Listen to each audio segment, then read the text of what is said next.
Hello, everybody. I know you guys are just coming in to join us today. We were just a few minutes late. We're still adjusting a little bit. As you know, virtual events go, they're just as spontaneous and interchangeable as real events. So we're going to be joined today with some really amazing companies that are going to explain the challenges that are going to be happening at Hack.Asia. But we're going to be starting in a few minutes. I just want to do a self-introduction. My name is Graham. I'm CTO here at Angel Hub and WHub. WHub will be hosting the event today, as well as hosting Hack.Asia with some really amazing partners in association with our Startup Impact Summit. I'll be going through during the StartmeupHK Festival.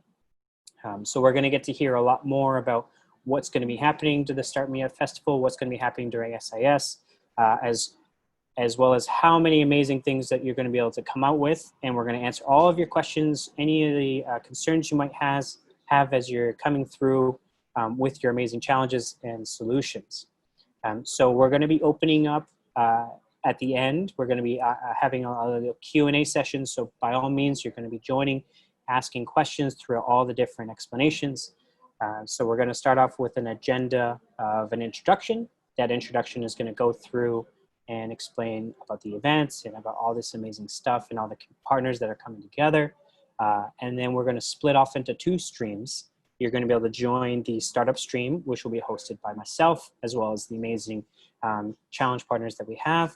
And then we're going to have another stream that is focused around students and innovators. And then that's going to be focused around all the different variables that are offered for the students and innovators. So if you have any questions and anything, feel free to fill out the Q&A. But in the meantime, we're just going to be waiting a few more minutes while we get everything sorted and everyone else joining. So just wait with us, and you can start the Q&A. You can start asking questions, and we'll facilitate that in the meantime. Thank you for joining.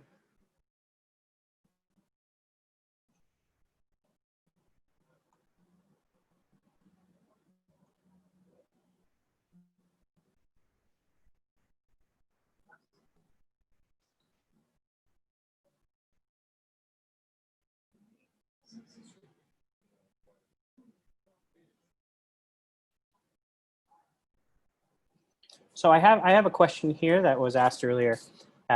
So people wanted to know what is really the kind of final submission that they're looking for. And so we're going to answer that tonight. And so we also have a couple questions related around, can I participate in multiple, can I participate with multiple teams? So these are some of the questions we know we've been asked already. So we're going to answer them now. So yes, you can join multiple teams. There's no problems, no objections for that. We want people to be able to experience the hackathon and come up with amazing products to be able to offer our amazing partners. So with doing so, you're more than welcome. But remember, you have 36 hours, and so you really want to be able to contribute the most you can to the teams. So be aware that time management is very important, because during the judging, it does matter on your team and those participating values you add to it. Another question that we had was, what's the final submission? So we're looking for each of the different challenges, we're looking for a prototype. We're looking for something that you're going to be able to offer at the end, in addition to your slideshow. So you're going to have a presentation that's going to go through and offer an explanation about your business plan. You're going to have something that's going to explain about how you're going to scale and where you fit within the challenge and how you're really solving those pain problems. And then in addition to that, really showcasing that demo. You really want to outline all the amazing work you've done, all the amazing work you're looking to do, and obviously couldn't have all the amazing work done without the amazing team. So don't forget to mention how amazing your team is and how they fit within your solution. So we're just going to wait a few more minutes as we get any more, so feel free to keep asking any of the additional questions, and we'll continue on as we need to.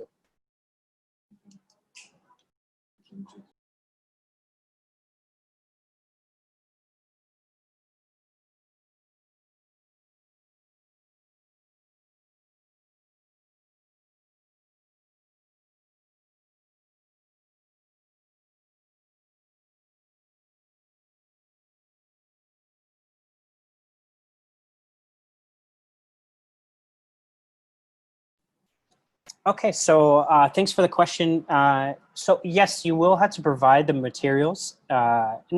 Now, what it comes down to, so there, obviously a lot of you guys have maybe participated in existing hackathons, and so there's certain kind of experiences that you have coming with that, which means you submit your source material, you submit anything that, what we ask for and ensure is that all participants have full licensing requirements for that given solution. So obviously their main goal is to be able to produce your amazing products and go forward with that.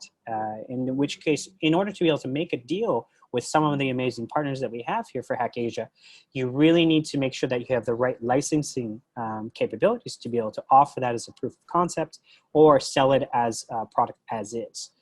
So you want to make sure that you have the clear understanding of what you do offer. So for using something, as you were mentioning here, with Figma, perfectly fine. There's nothing wrong with that.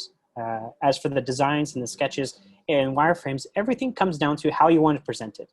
My suggestions are usually present the best thing you can in the best way you can.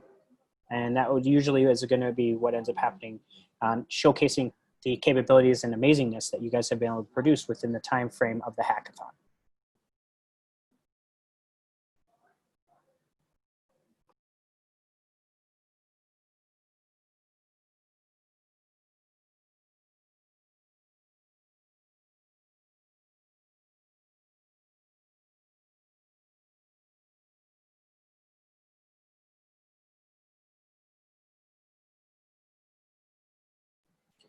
So just to further illustrate a couple of the questions that we have, I'm going to go through and answer a little bit more.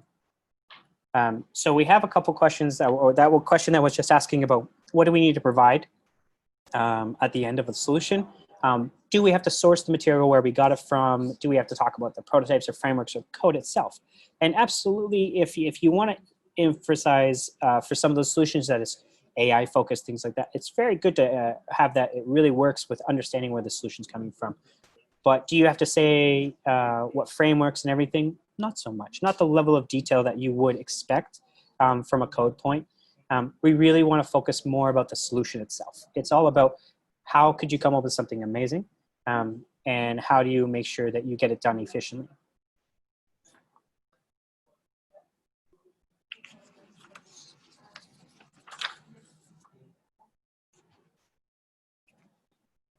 So as most of you guys know, while we're waiting still, we have some amazing challenges that are presented to us by a few different areas. So obviously we're going to have the amazing Accenture producing their presentation and challenges today.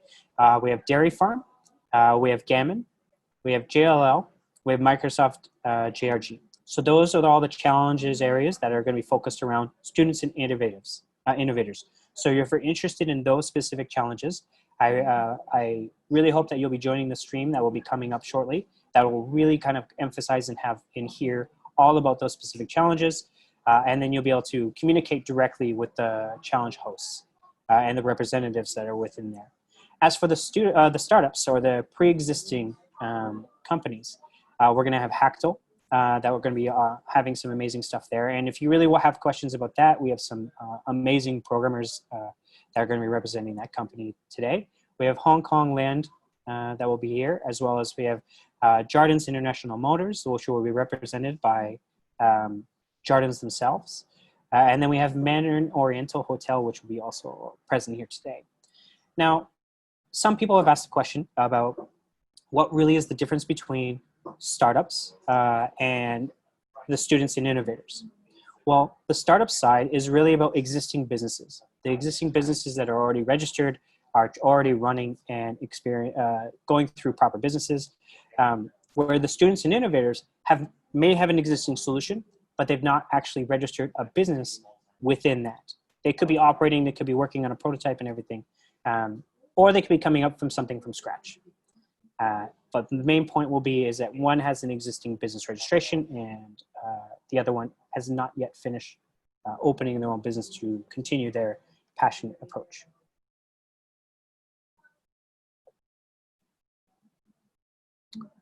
So a few more minutes here and then we'll get going. So if anyone else, please feel free to keep asking questions. By all means, send it to me in chat, send it to me in the Q&A. If you guys aren't familiar with Zoom, there's two different options. You can send it specifically to me, or you can send it to the panelists, or you can send it directly to the Q&A, and we can see everything there.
Great questions. Okay, so let's continue on with some of these questions while we're about to start.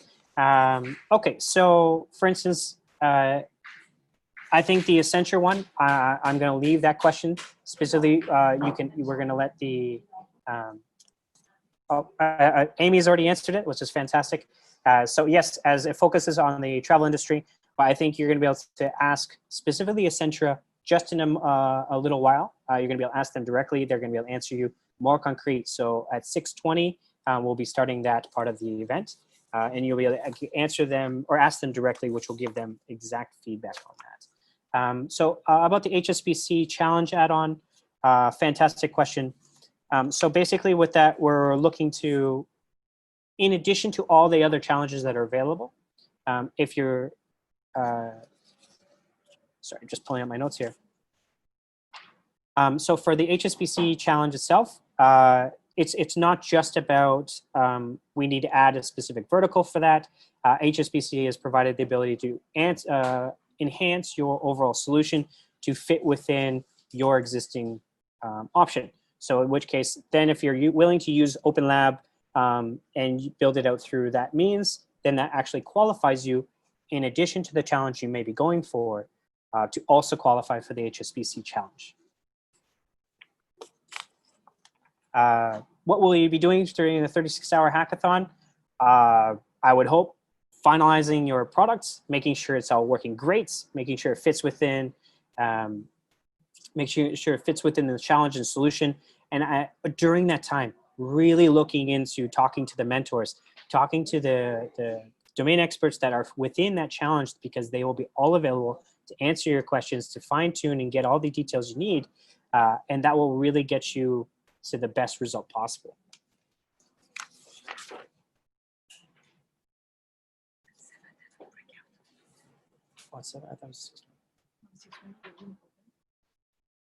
Okay. So sorry, there's a slight correction. So for the breakdown of each of the different challenges will be happening at 7 p.m. tonight.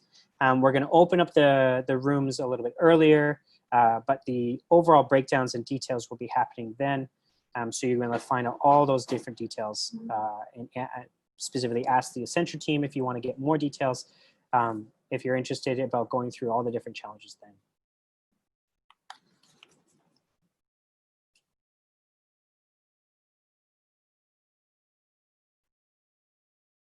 Okay, so I did answer this question earlier about what's the expected outcome for participating teams. The expected outcome is really to come up with a presentation to outline your business model, outline the details of what you've achieved the challenge and all the focus you've come in through, and then demo that product. You want to make sure it's not just, try not to be a theory. It's really not going to help too much if it's just a theory, but really prototyping and coming through with some sort of MVP to illustrate how qualified that challenge has been solved by your team.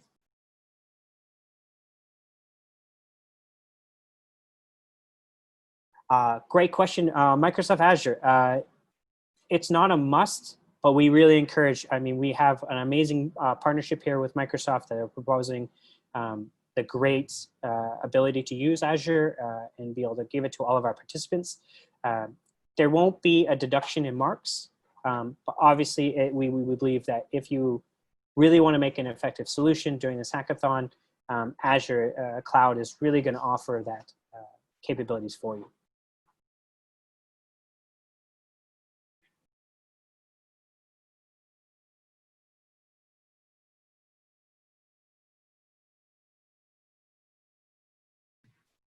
Okay, great. Thank you very much, Graham.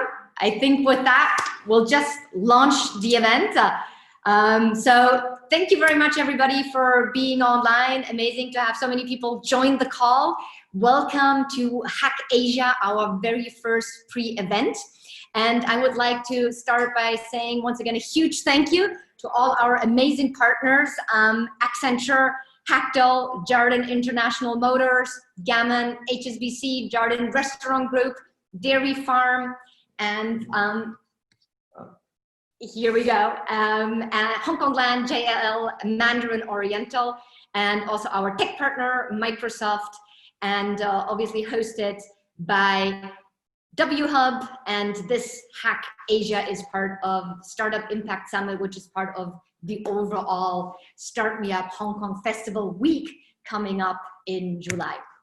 So just very quickly, so we're gonna run through some important points at the introduction, then talk about the mentoring. That's also one of the reasons why you're here. It's always a critical part of each and every hackathon. We'll talk a little bit more about the organizers as well. And then we dig into the challenges and make sure that we give enough time for you as well for Q&A.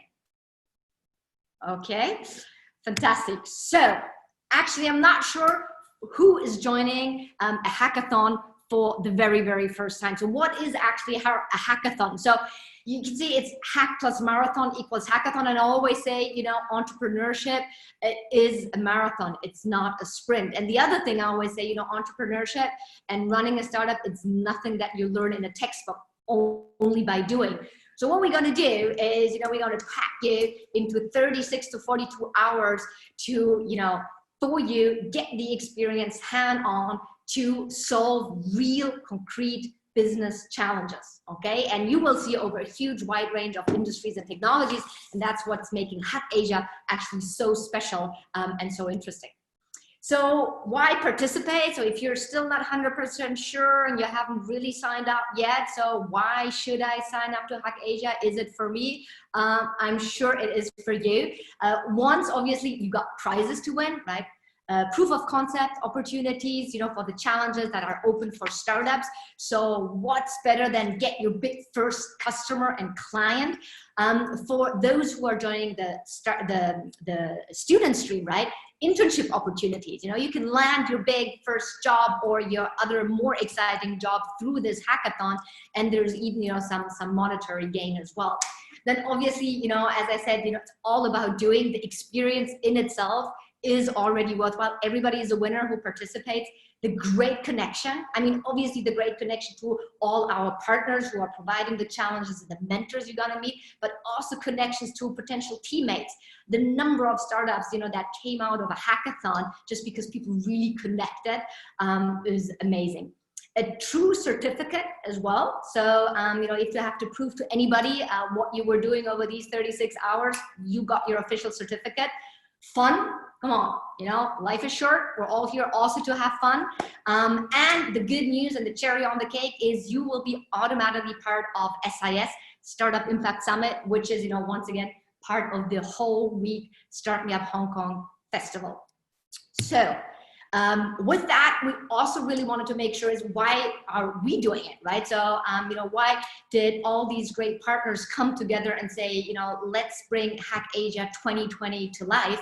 So once was really celebrating the creativity and the entrepreneurial spirit of Hong Kong and showcasing, the deep impact we can all create and that innovative solutions can bring to the world. So unleashing the power of the tech community and the entire ecosystem to, once again, really truly make a difference, and then showcasing the combined strength and benefits, and showcasing also the benefit of what happens when you put more established traditional companies potentially, with very, very small, agile innovators into, one big online room.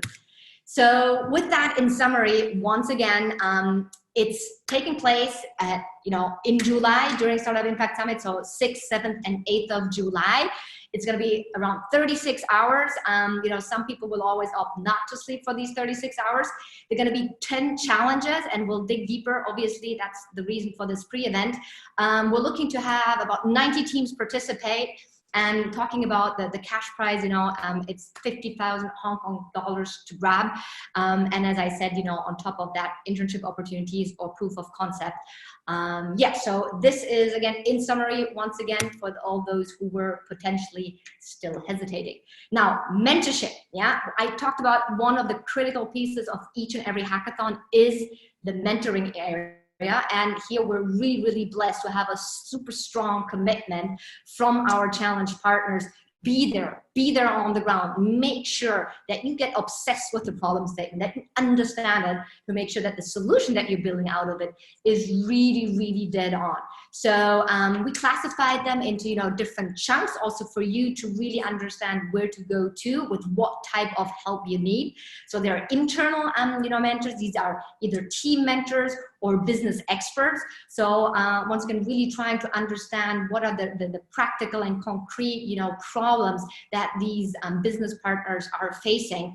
And then on top of that, when you start building your tech solution, we also have external tech partners that come into play and help you actually not only get access to some wonderful tools that they provide, but also really some education and insight for you to, at the end of the day, come up with a solution that is tech power, that's really going to be dead on the problems you need to solve. So a little bit in terms of timeline. So today, first pre-event, we have a series of pre-events. So again, just to obviously let the hype going, but also really, really get you prepared and equip you with everything you need. So next week, same date and time, there is the Microsoft Azure pre-event. So that is now part of the external mentorship that we had in the tech area. That obviously make sure you get your applications in, right? So unfortunately, if you miss that deadline, all good intentions are only going to remain good intentions. So make sure, put into your calendar, June 20th, we need all applications in. And then we take, 2 days later, some time to see if some people are still like floating somewhere around and not sure which team to join. We all get you into groups. So when we're going to kick off, on July 6th, everybody is ready. So we'll announce the finalists then just, a few days before on June 26th. And then there is the hackathon and, the StartmeupHK Festival and Startup Impact Summit. And then stay tuned. Obviously, we're going to see if we can get all together afterwards and celebrate. But before we celebrate, we do have a little bit more to share. We always get the question very early on, it's like, okay, give me an idea, like how is this whole thing going to work? It's a very detailed schedule. I'm not going to run you through point by point. You can see you're going to be busy really the whole time through, for sure. B, once again, you get all the resources that you need to really be successful. And then with that, you can see there is a QR code here on the side. Make sure to scan it. You can go on the website. That's also where you find, the applications. But here you can really, get a better understanding in terms of, how to prepare yourself for the days then. So with that, just a little bit of background also on who's behind that. So Jardines is a huge conglomerate with fantastic brands. As I said, you probably know them better by their brand names, but it's one of the biggest conglomerates here, operating mainly in Greater China and Southeast Asia. And so the companies, as you could see, are really active in fields of motor vehicles, related operations, property development, food, retailing, health, beauty, and you will discover that, through the problem statement. So we're really thrilled that we have problem statements from all of these areas that comes with, even including restaurants, luxury hotels, etc. And ourselves, if you don't know us by yet, then we are all defined by our hashtag Startup Passion, which is putting the startup in the center and then helping startups grow and scale their business. But with that, really fostering the entire ecosystem.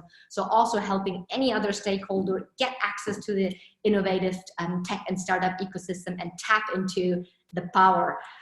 So with that, I am really, really thrilled to put some pictures behind names. So Amy, who's here also on the call, so as well as Keith and Kitty, our great partners on the Jardine side, and from the WHub team. You will always be able to reach out pre and during the event to myself, of course, but as well to Felix, our head of growth for WHub here in Asia Pacific, and then Graham, our alchemist. Funny that he agreed to have the title CTO here. He calls himself the alchemist. And then Alaric, our amazing project manager for Hack.Asia. So for those, again, who said okay, awesome, but I also want to know what's going to happen during Startup Impact Summit, scan the QR code, go on the website, you'll find an amazing program of opportunities, 15 different tracks. So one of the tracks is Hack.Asia. But if in the meantime you want to listen to an amazing talk, you want to get to pitch to Jason Calacanis, see if he puts some money into you on your first path to becoming a unicorn, please do so. And with that, I think I just really at this point in time want to make sure that you understand where to go. So after we have a presentation from HSBC and their challenge, we're going to break out into rooms, and the room 1 is for startups. And with there, you have the different problem statements that will be highlighted, presented to you, and where you can ask questions. So smooth operators, leveraging consumer insights for tenant selection, creating exceptional mobility and lifestyle experiences, and the bespoke experience for bespoke guests, right? So the add-on for HSBC is valid for both streams, so that's why we soon gonna hand it over to Peter. So room 1 for the startups, okay? Now room 2 is for all students and innovators who are looking for a team and are ready to tackle one of the following challenges, either ready for takeoff, that is provided by Accenture, retail reboot, building robust data foundations, cooking AI and big data, and that is actually a shared challenge with the restaurant group and Microsoft, and then building a better world. So yeah, since we have that add-on on HSBC for both streams, right? So for room 1 startups, room 2 students and seasoned innovators, we'll hand it over to the team at HSBC. So I think it's Peter who should be on the line, who's going to give us a little bit more insights about the add-on challenge given by HSBC. Peter, I can see your red glasses. You are on the line. You ready to talk?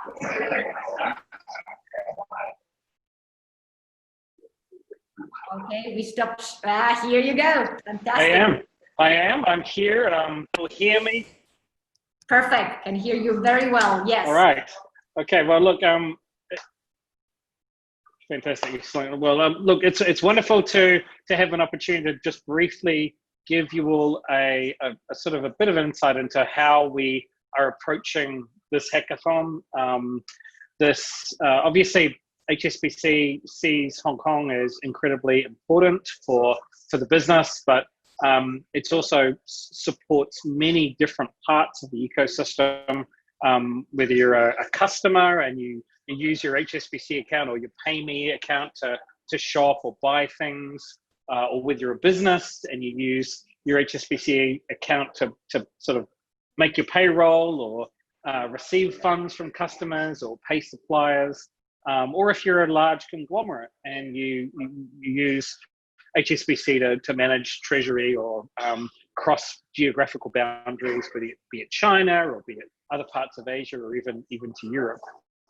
So instead of asking innovators or students to come up with a way of trying to reinvent the bank specifically, which may not be as exciting as reinventing consumer services or reinventing new ways of solving problems in Hong Kong. What we decided at HSBC is, because we're so embedded in everybody's lives, and because we're such a big part of Hong Kong, being here for 150 years, very similar to Jardine, we decided to create an opportunity for everyone to focus on one of these problem statements that exist in Hong Kong, and then add an additional add-on to any one of these problems, because we know that there is going to be a commercial element to it. It could be a consumer payment element. It could be a financing element for a customer. It could be a small, medium business challenge in terms of financing supply or paying for product, or it could be a regional or a global challenge. Now, in order for you to add this on, it will be very, very easy for you to do this. So think about, as a primary goal, solving the challenge that you've chosen, and then think about how money moves in relation to that particular challenge. So if you're solving an automotive problem, go ahead and solve that, but then look at how money would move in the transaction, in the financing, in the service, in the operations of that challenge. And HSBC can plug in using, either the Open Lab or any other creative ways that you may have to solve that problem. And you'll have an opportunity to, in summary, the opportunity for you all in your teams, once you've solved the core problem statement or the core challenge, there will be a challenge that, in order for the business to make money, they'll need to move money, store money, or lend money. And so what we're able to provide all of you is an open sandbox of tools for you to connect your apps to, for you to connect your websites to, whatever your solution that you've decided to build, however you've done it, whether it's moving money, whether it's connecting to an account, whether it's connecting a credit card, whether it's a business account and you need to do a transaction on the back end. We have 267 different APIs with very, very, very clean documentation in JSON format, RESTful APIs that are very simple to use. We also have a bunch of externally ready sort of customer test data, so you could plug into a data set and you could showcase your app using what looks like real customer data.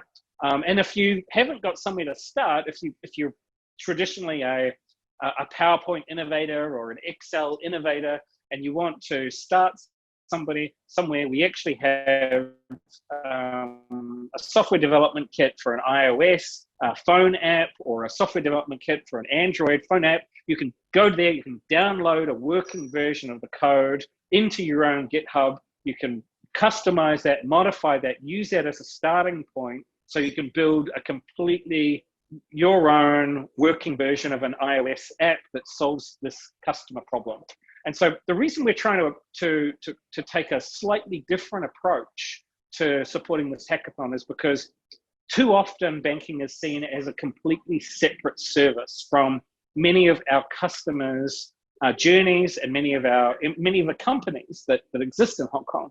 And obviously we want to enable an acceleration of fintech across the different sectors, be it F&B, be it insurance, be it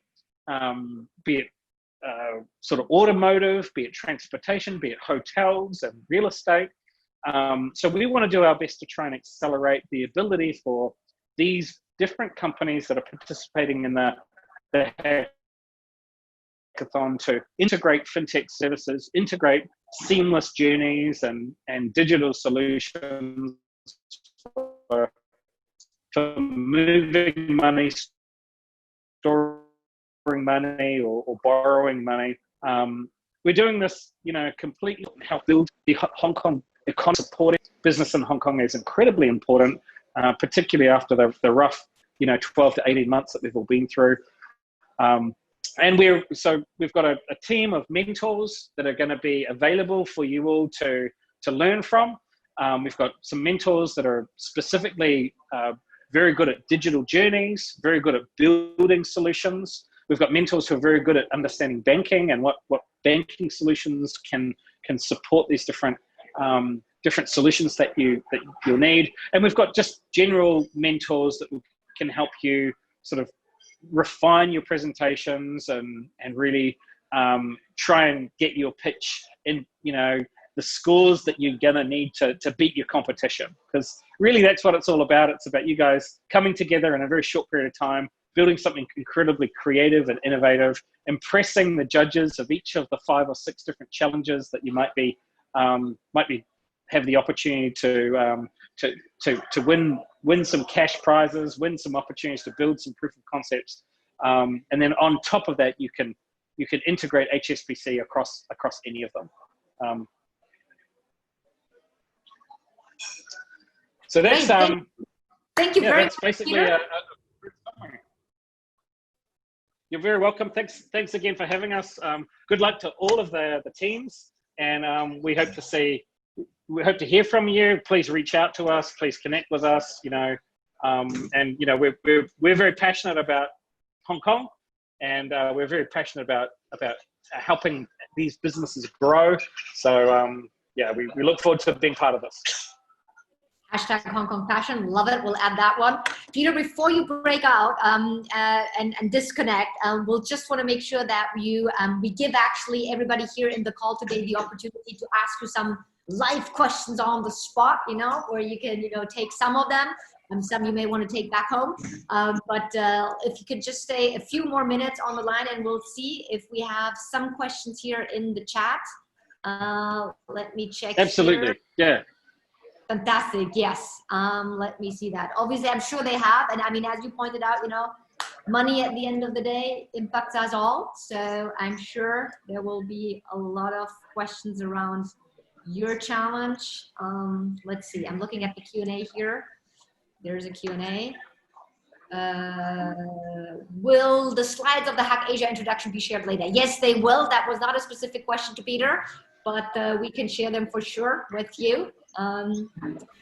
Let's see if we get a specific questions for Peter, or maybe Peter was just like brilliantly clear, no questions at all. Let's see. It's never happened before. Oh. Yeah. I think they might be absorbing the fact that this isn't just about banking. It's not about building a virtual bank. It's not about building a new way of coming up with a product. It's really about how can the challenge that you're trying to solve, maybe it's a media challenge, maybe it's a data and analytics challenge, maybe it's a related retail sector challenge. At any part of where this challenge hits the business, there is going to be a transaction.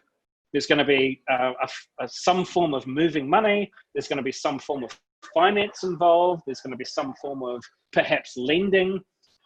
So the opportunity here is for you to layer in a solution that HSBC may not have in Hong Kong, that may not exist in the universe today. It may be a completely new, innovative idea to accelerate a business proposition. It may remove friction from a transaction. Like one example might be the Peninsula team have this goal of helping to drive travel experiences. If you were presented with that challenge and the customer has come up with a beautiful or amazing experience, which involves Peninsula hotels and amazing extra experiences, they might want to one-click finance it. Absolutely, Peter. And actually, we do have some questions now. So there is a question, is there an API for transaction of money online? They might want to they might want to earn points on that, or there might be ways in which outside the box. It's not just about banking. It's about how do we solve both the company challenge as well as the company's customer challenge. Right. And how can digital banking accelerate that? Yes, and can you hear me, Peter? Because we do have, I'm not sure if you see the questions. So we have some very concrete questions.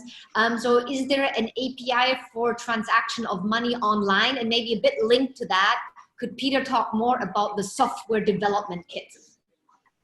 Yes, absolutely. So all of you, if there's a way that we can share the link to the Open Lab in this chat, you can all click on, it's openlab.openbankproject.com.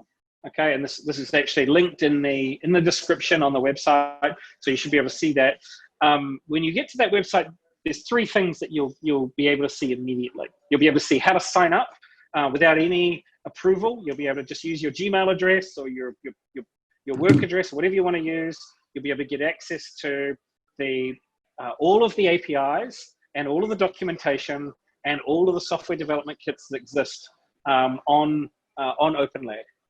Yes, there's 267 different APIs, everything from KYC banking style APIs, right the way through transaction APIs, right the way through webhooks, which would enable you to connect any of your other external APIs that aren't provided into your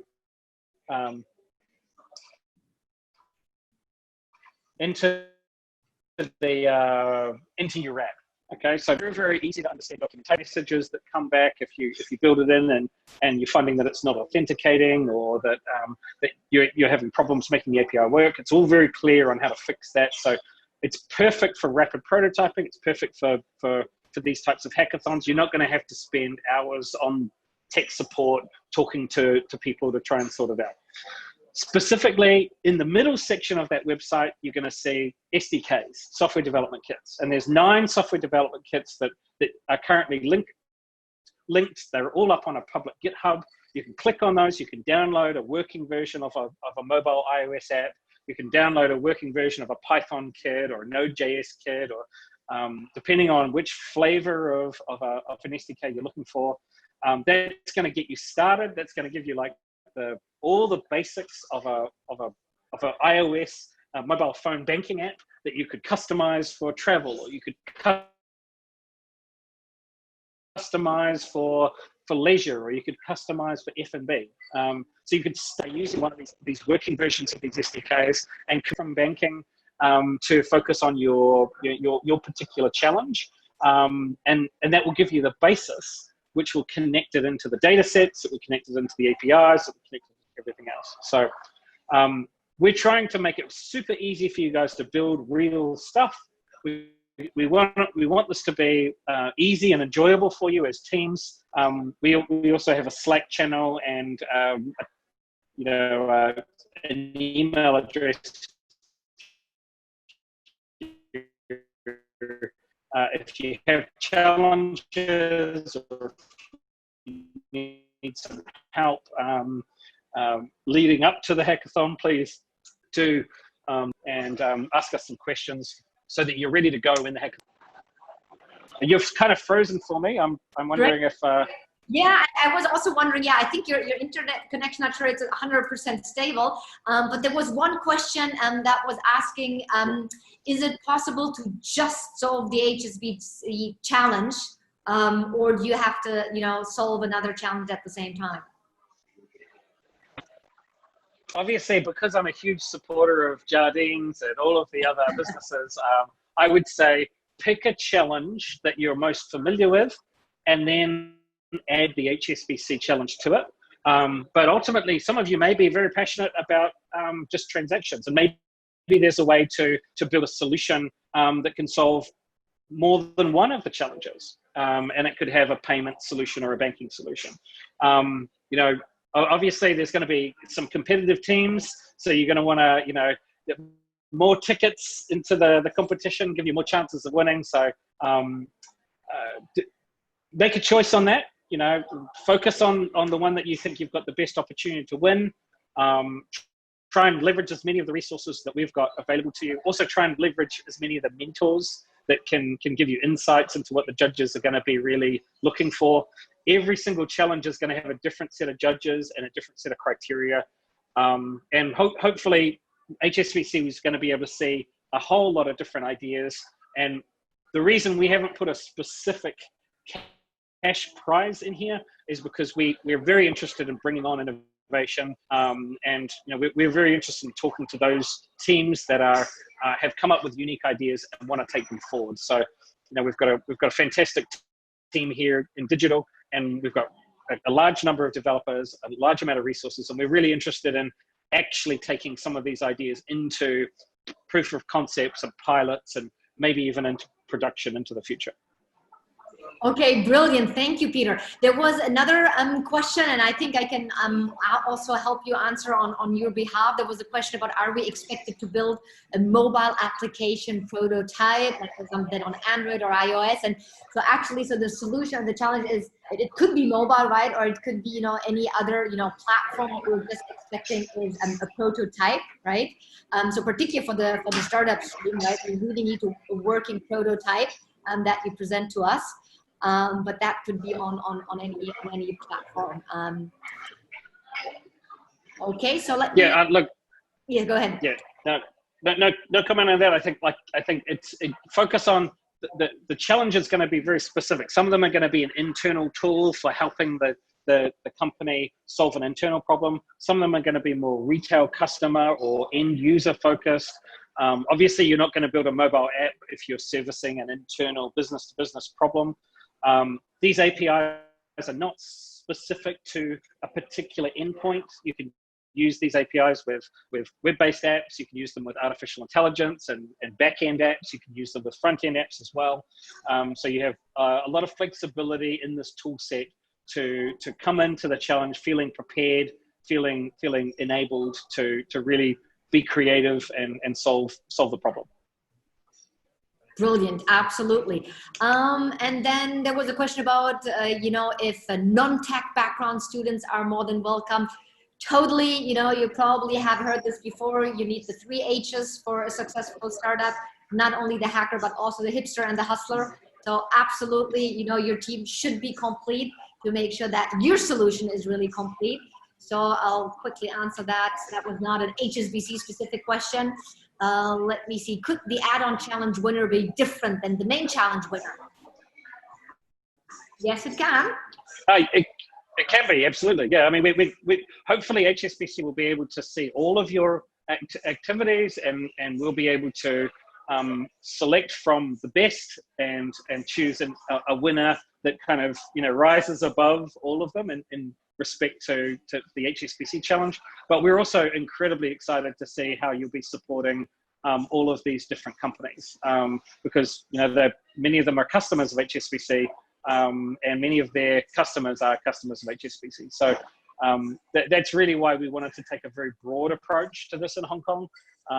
And, you know, we're certainly able to offer mentoring for people that are, you know, trying to solve some of these other challenges as well. Please just don't hesitate to reach out. And if you're not even specifically focusing on the HSBC challenge, but you think that there's some value that we can add, please reach out, say hello, let us know that you've got questions, and we're more than happy to you know, give you some advice or give you some tips. Yeah, absolutely. And you will be there as well with HSBC on the ground, obviously, or let's say on the internet, you know, to make sure that you answer any Q&A. There was a question with the slides of, you know, Hack.Asia be shared, and I said yes. So actually my team, you know, went back and said, no, what are you telling the team and the people? But the good news is, so the agenda definitely is shared. I know I went super quickly through the agenda of the 36 hours, because I think we have a lot of experience hackathoners here on the call. But for all those who, you know, it's the first time really they join a hackathon, make sure that you go on, you know, Hack.Asia and, you know, look at the agenda. You will see there will be plenty of opportunities to interact with the mentors, right? So, and once again, on the business side, on the technical side, you know, Peter and his team will be there as well. There will also be a lot of, you know, challenges and fun activities just to make sure that you are engaged, and that will make you most successful. So please also reach out to hackathon@WHub.io if you have any questions about how the hackathon is gonna happen through these 36 hours. So you should not be short of any answers to all your questions. Let me see if we get some other ones here. About that one. Can you guys hear me? Yes, Amy, we can hear Hi. you. You have a question? Sure. Answer. Yes, I think there's a great question for you here that would be a pity if you don't answer it. So the question is, as an entrepreneur and investor yourself, what advice will you give to new entrepreneurs or startups on testing product and service viability? I think you're in a place to share your wisdom. Yeah, look, it's a great question. And so there's, in a hackathon, you're not going to have a huge amount of ability to test what you build. But I'm, as like with any design thinker, anyone who looks at, you know, agile processes, you always want to go through this process of really understanding the problem, defining the problem really clearly, going through an ideation process, which, you know, is a big brainstorm, and then narrowing that down to picking a good solution, and then building it and building a prototype. My piece of advice, you know, as both an investor who sees a lot of pitches and an entrepreneur who's done a lot of pitches, is when you get up on stage and you're in front of this set of judges, be very, very clear and succinct in your pitch. Be very, very clear about what your problem you're trying to solve is, what your solution is, and how your solution is unique and different, the competitive advantage of your solution over things that exist today, and what you think you need as an ask to make it happen. If you stand up there and you're very clear about those 4 things, then the judges are going to have no problem understanding where you're coming from, the type of problem you're trying to solve, and how you're articulating it. Hopefully you're going to show a demo of your solution, and they'll be able to give you feedback on the completeness of the demo, or the positive points or the negative points. All the judges are going to be amazing. They're all going to be very constructive and positive about the work that you do. So don't be shy when you get up there. Try and show a demo. But the real trick is clarity, being very clear, being very succinct, and communicating specifically around the challenge. Go back to the challenge statement and read it before you stand up and pitch. Because one of the things that it really hurts me when teams put in a whole lot of work, a whole lot of effort, and then they stand up and then they kind of rush through the presentation, or they miss communicating key points, or they forget to focus on the fact that they understand the problem statement. So the magic here is that final presentation. How do you ensure that the judges really deeply understand the problem that you're trying to solve, and they relate to that? That's it. I think that's all we've got time for. Thank you, and Peter, let me just, leverage on that. I really want to also highlight that, validating your solution is really part of how you're going to be judged, right? And obviously there is one way to really be creative and reach out. I mean, you're already online, right? There are fantastic opportunity to reach out online, to your potential target customer and just, throw out a questionnaire and see how much replies do you get, right? Is 75% of the people that you reach out to okay with what you're proposing or not? The other thing, once again, leverage your mentors. One of the reasons that the mentors are there is validate your solution each and every time you make progress.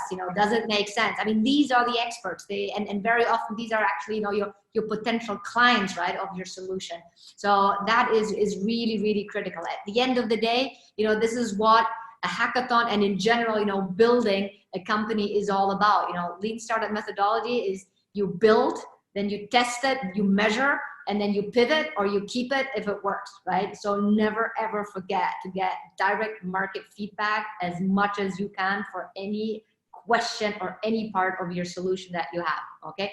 Leverage the mentors, right? But again, leverage the world. So thanks again. I hope to see you all again. I'm sure you guys have got a lot on the agenda. I look forward to meeting some of you. Thanks. Thank you, WHub. Thank you, Jardines. Thank you, all the other sponsors. We look forward to an amazing. Thank you so much, Peter. And I'll let you go off. There was one last comment from an attendee said, not a question, but red glasses look amazing, Peter. Thank you so much. Thank it was you. great. Okay, great, fantastic. So with that, we will get ready. I'll just have a very, very last quick look. Amy, I don't know if you spotted any other questions that at this point in time really need answers. No, I think we're good. I think we're good. I think if anyone has questions, just ask it in the open chat. So other people probably have similar questions. There was a few asking about, what is the team combination that we would allow? So you can definitely join with anyone. You can join with your parents if you want, your siblings, your schoolmates, your professor. Those are all allowed. So many, many interesting combinations there. Yeah, that was, one of the questions that I spotted. But otherwise, I think we're okay. Thank you. And arguably at the end of the day, we don't know who's sitting on the other side of the screen. So yes, make sure you get all unfair advantages on your side. Cool. So with that, I think, Amy, we're also ready to break out, right? Do we have mentors on what? There's one more question. There's one more question. What is the question? Like, it's my team is throwing it at me. What is it? Okay. What is the maximum people of each team? That one? Okay. 2 to 5 per team. 2 to 5 people per team. Okay, that is the question that I overlooked. Thanks, team. Cool. So with that, I think we will be ready to break out now into the room. So again, just as a reminder, room 1 is the startup stream, and room 2 is for all student and seasoned innovators. So what's going to happen? Actually, this main room will automatically transform into room 2. Okay, so for all students and innovators who are interested in the business challenges for you, stay here. You'll automatically become room 2. For room 1, we're gonna push you over just in case, it disconnects for whatever bad reason. Don't freak out, okay? We'll get you all back in. So once again, if you're a student, if you're a seasoned innovator, stay here. This is gonna become room 2. And the startup stream, so we're gonna all bring you over, okay? Fantastic. So I think we should all be good. I hope for those who wanted to leave the room and join the startup stream were able to do so. And I hope that all these remaining here in this room are in the right place. So these are all the challenges for students and innovators. And I will very, very soon introduce our great presenters from each of our partners. But before I do that, just once again, just to make sure that you're in the right room. So here we're going to talk about the following challenges from Accenture Ready for Takeoff, Dairy Farm Retail Reboot, Gammon Building Robust Data Foundations, and Cooking with AI and Big Data, the shared Jardines Restaurant Group and Microsoft Challenge. And last but not least, Building a Better Work. So that is the JLL Challenge. And with that, let me see if I can actually see Iti Yang online. They're wonderful. Okay, you can unmute yourself. You want me to unmute? I'm gonna unmute you. Fantastic. And then Iti Jan, oh, and then your name also pops up. That is magic. Fantastic. I'll hand it over. So you are, director at Accenture Strategy, Iti. The floor is yours. Yes, thank you. Okay. Thank you. Hi, everyone. So this is Iti here. I am a director in Accenture Strategy based in Hong Kong. I've been with the firm for almost 6 years, working in strategy consulting, have been working on a number of very interesting projects with Jardines in the past. So quickly, I would get into the challenge. And before that, for those who are not familiar with Accenture, so Accenture is a multinational professional services company with more than 500,000 people with a very broad range of services. And the number of services keep expanding as we year over year. But broadly, it's in the area of strategy and consulting, technology, operations, and digital capabilities. In Accenture, we work with pretty much across all industries, right? But the challenge here is very much focusing on the travel industry. Why this challenge? Because travel industry for Accenture is one of the biggest client segment, right? So we want to make sure that we bring new innovations to help our clients.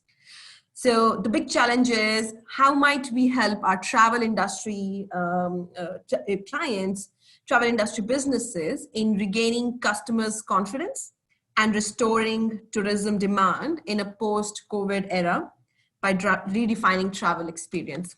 So I'd like to give a bit more context of why this is an important challenge.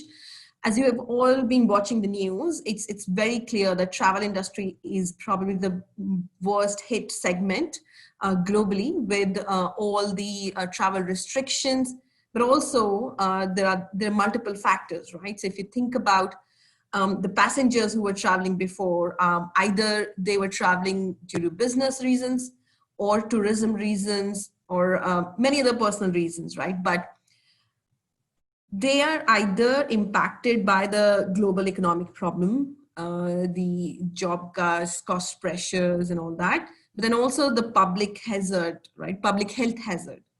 There is a lot of impact on public mindset, people mindset in terms of the health and safety, given the travel often includes a lot of proximity to other people, right? So this became one of the main focus areas, main driver of why there is a change in people mindset.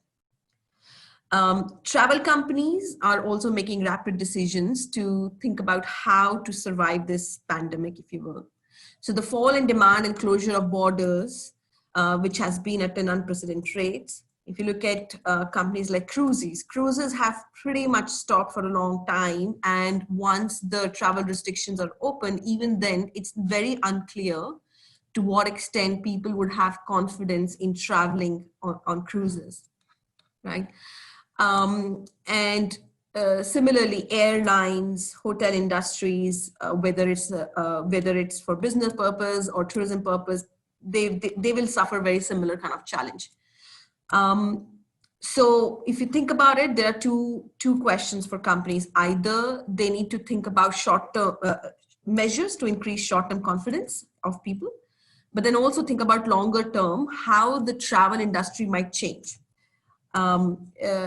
Because some of these changes will be long lasting.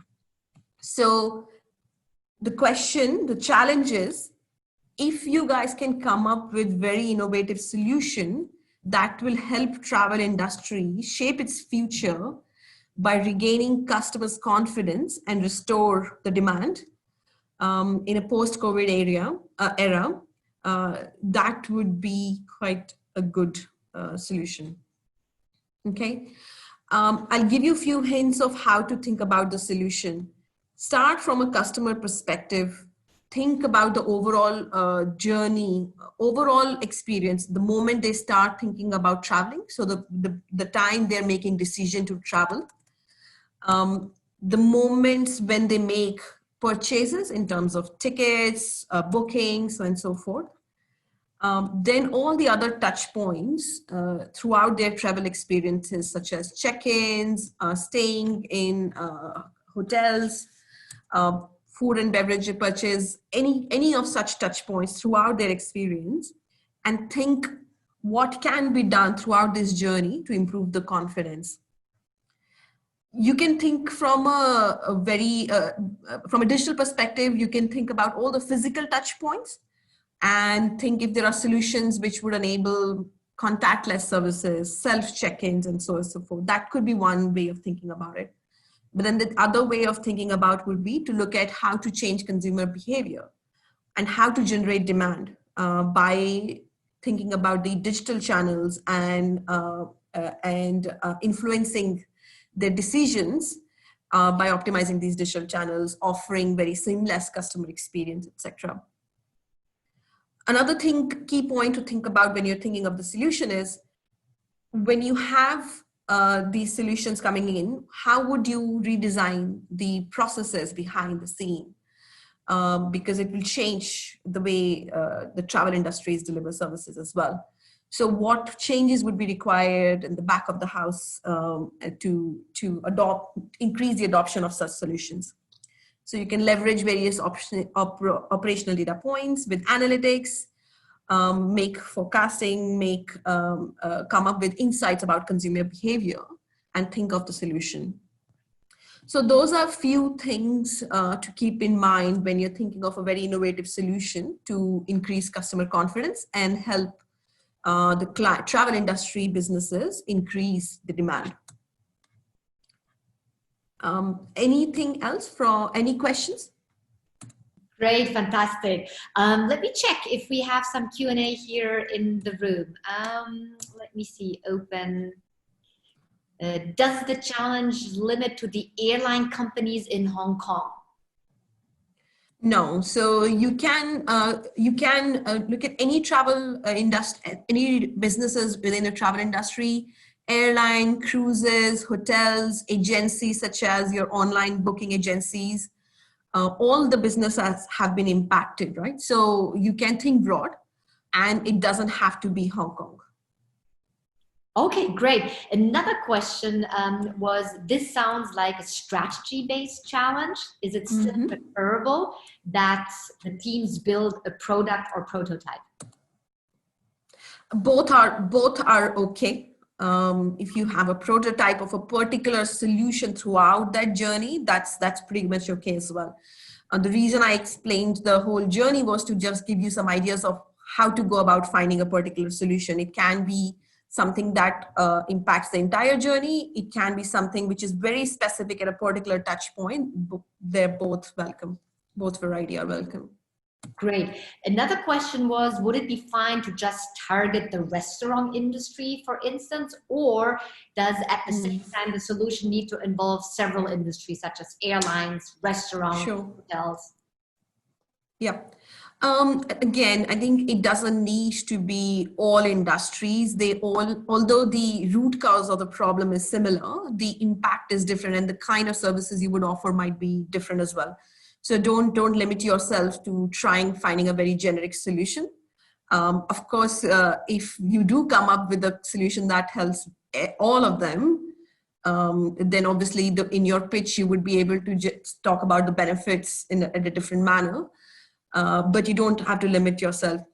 But the other point is, if you're taking restaurants as an example, keep it in the context of travel industry, because that's much different challenge than just talking about local restaurants for local residents, right? So that would be my second part of the question. Yeah, that was another question actually, that can we apply the innovation to local markets and hotels so as to regain customer confidence, or would that actually rather be the other challenge?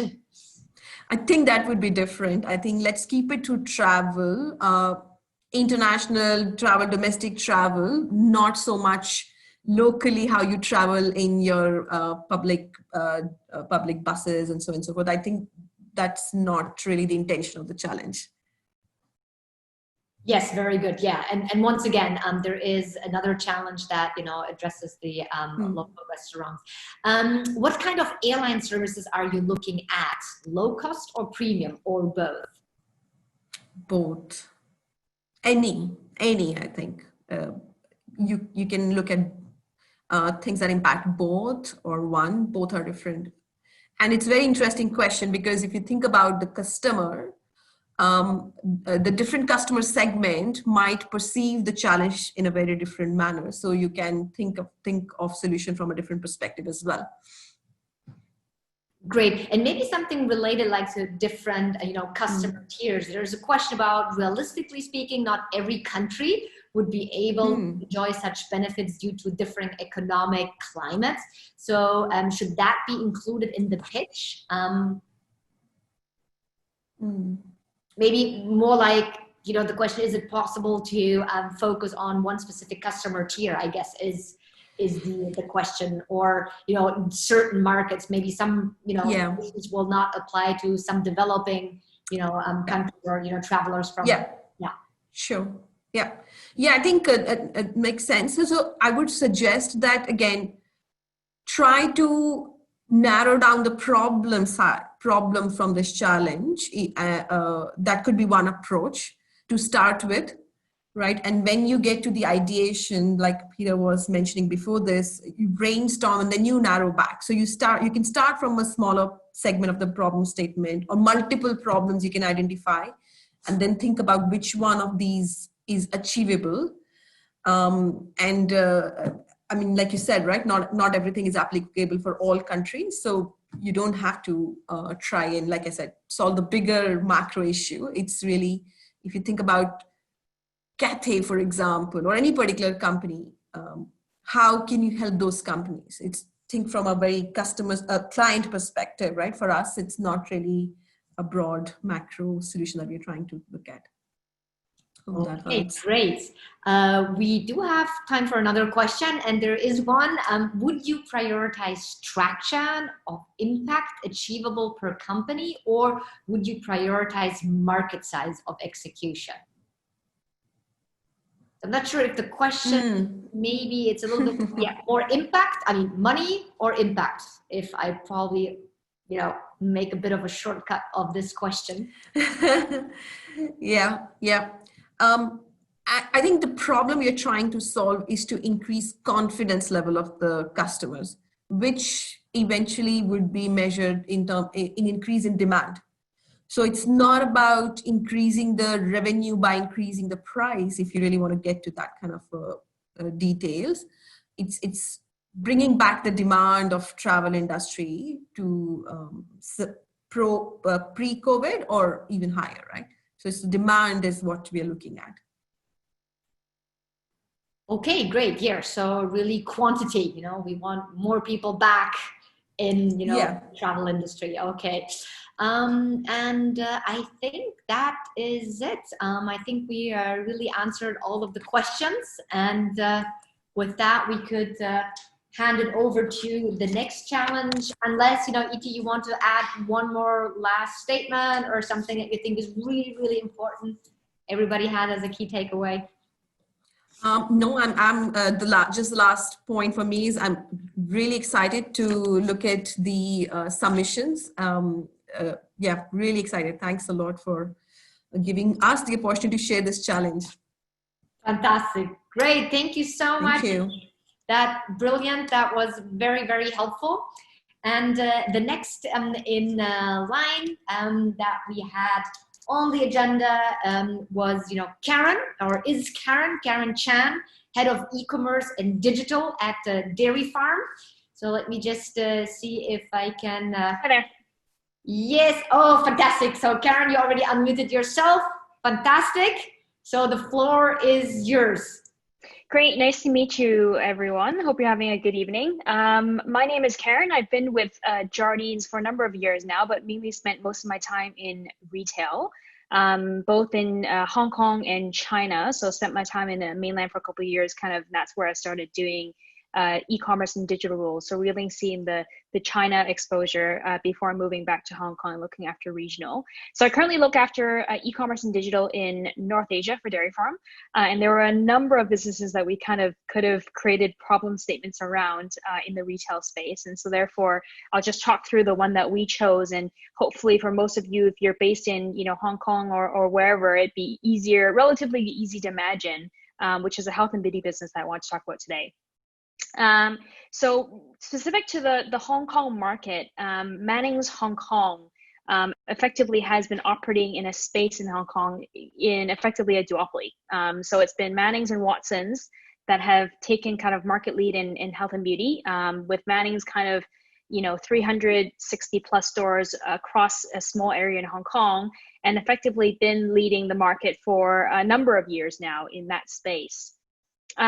Typically in the past, we've been very much brick and mortar focused, as you can see with our store network. And even how we kind of provide products to the customers has been very typically retailer and supplier driven, right? So in typical brick and mortar space, you'd have a host of commercial merchandisers who select products based on their understanding of the market, their relationships with suppliers to bring to the customer. And therefore the market has typically always been very much supply driven. Now that's changed drastically over the past few years, and especially over the past 4 to 6 months because of COVID, and the fact that e-commerce in a market like Hong Kong, a lot of people in the past may have been skeptical about the pickup rates, just because you always hear the typical reasons of how Hong Kong is very convenient, it's very easy to access a store, 2 minutes to a Mannings, why do you need to shop online? So we've seen the numbers change very drastically, and Mannings Hong Kong now selling online. We're starting to also just change, obviously, the view of the customer and how the customer demands and the products that we sell should be very much more customer driven versus demand versus supply driven. And so the challenge that we're posing to students here is to effectively help the Mannings Hong Kong business be much more future proof and future planning when it comes to assessing and predicting customer needs. And when I say customer needs, I'm talking very specifically about customer product and service needs. And this, I think, to open the mind up to the world of e-commerce is now really beyond your Hong Kong competitors. So in Hong Kong, in brick and mortar, Mannings has always been competing, directly against Watsons, directly against what we call open trade, so pharmacies, local mom and pop pharmacies on the streets and supermarkets. But now that the world has opened up, we recognize that we're no longer just up against Hong Kong players. We're up against all of the international players, right? People are buying direct from iHerb. People are buying direct from sites like Sephora, Look Fantastic, Amazon. How do we position ourselves in a place where we're really providing what the customer needs and anticipating what the customer needs beyond kind of customers coming and telling us is really the challenge. And so, relatively straightforward challenge, very important for the retail space, and just very overall important for Mannings to continue to stay ahead and be very relevant to the customer. So that was that, very quick and short. Super clear, fantastic. Thank you very much, Karen. So let me see if we have some Q&A already from the audience here. Let me see. Oh, so far, oh no, there is one. I was going to say it was so crystal clear, no questions, but no, there is one. Is the challenge to simplify or to create the best predictive models? So, I think that's very specific. So I wouldn't say that, we just want the best predictive model. I think you can assume that that's part of it. My challenge to you is actually to just think also a bit beyond that.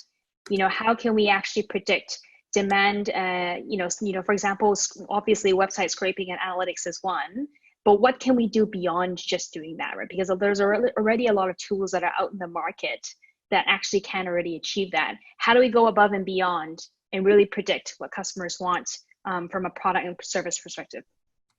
Okay, great, fantastic. I'm actually typing while you speak, fantastic. Another question came in. So what are the constraints in your challenge?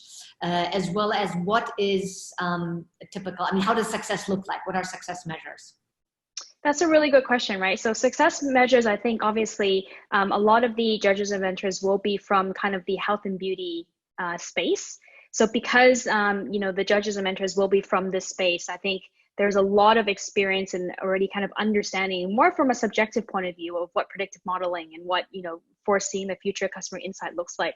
So I focus much more on the logic and the results behind what can come out instead of a very specific KPI. In terms of constraints, I'm not too sure what that means. I mean, constraints, I mean, the world is your oyster, if you will, right? If you can scrape the whole web and kind of go beyond Hong Kong, then I wouldn't see too many constraints in the challenge. Well, maybe one is with regards to data privacy. I don't know if you want to add something on that. Yeah, for sure. So obviously we're not asking you to kind of hack into various systems. So I think within the realms of safe data privacy, and I'm sure that's also within a lot of the kind of sign up prerequisites that are involved in Hack.Asia. So I think stay within those four walls and stay within those realms is fine. Great, fantastic. Another question came in. Do we have to solve for Manning specifically or any other company in Hong Kong?